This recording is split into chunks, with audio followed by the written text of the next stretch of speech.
Late day baby, short y top, piel dorada, brillo non-stop. Barra la mano, todo shock, tu envidia patina, drip, drip, drop. Assalomu alaykum do'stlar. Siz VS Pro by Murod CG kanaldasiz. Bugun Unreal Engine'dagi juda muhim va kerakli instrument Movie Render QE haqida gaplashamiz. Shuningdek, uning asosiy sozlamalari, nozik jihatlari va to'g'ri ishlatish usullarini ko'rib chiqamiz. Bu instrument bizga sahnalarimiz yoki sinematiklardan yuqori sifatli video chiqarish uchun kerak bo'ladi.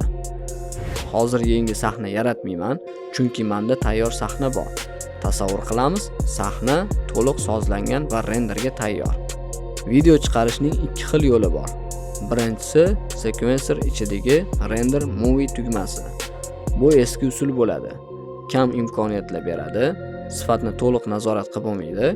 Shaxsan men bu usuldan uzoq vaqtdan beri foydalanmayman. Ikkinchi render usuli Movie Render QE.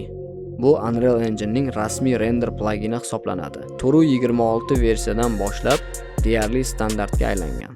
Lekin u default holatda o'chib bo'ladi. Uni yoqish uchun Edit bo'limidan pluginsni tanlaymiz, qidiruv bo'limiga Movie Render QE deb yozamiz va galochka qo'yamiz.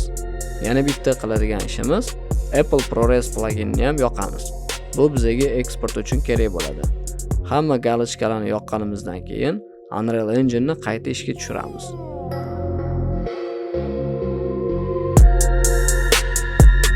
Qayta ishga tushirgandan keyin Windows bo'limidan Cinematic qatoriga o'tib Movie Render QE ni tanlaymiz va tayyor level sequence'ni qo'shamiz. Endi Settingsga o'tamiz. Output Resolution'ni o'zgartiramiz. Masalan, 4K 3440 ga 2160.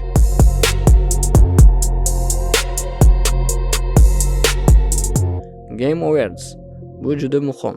Tekstura streaming o'chadi, maksimal sifatdagi modellar ishlatiladi, soyali sifatli bo'ladi. Anti-aliasing qo'shamiz. Overrid anti-aliasing yoqiladi. Sample count 16 yoki 64.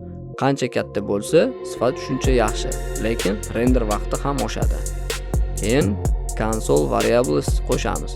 Bu yerda motion blur, depth of field, bloom, toning mapping, sharpen uchun sifat oshiruvchi buyruqlar yoziladi. Agar sizda RTX video karta bo'lsa, ray tracing uchun qo'shimcha komandalar ham qo'shish mumkin.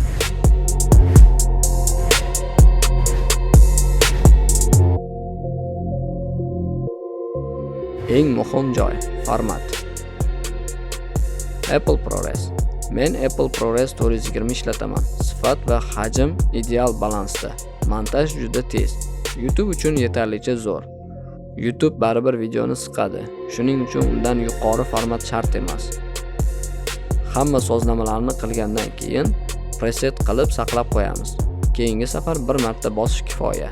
Oxirida render local tugmasini bosamiz. Video render bo'lib chiqadi. Agar qiziq bo'lsa, kelajakda Unreal Engine Cinematic sequencer bilan ishlash bo'yicha alohida darslar ham qilaman. Agar chiqsa, havolasi descriptionda bo'ladi. Video yoqqan bo'lsa like bosing, kanalga obuna bo'ling va keyingi videolarda ko'rishguncha.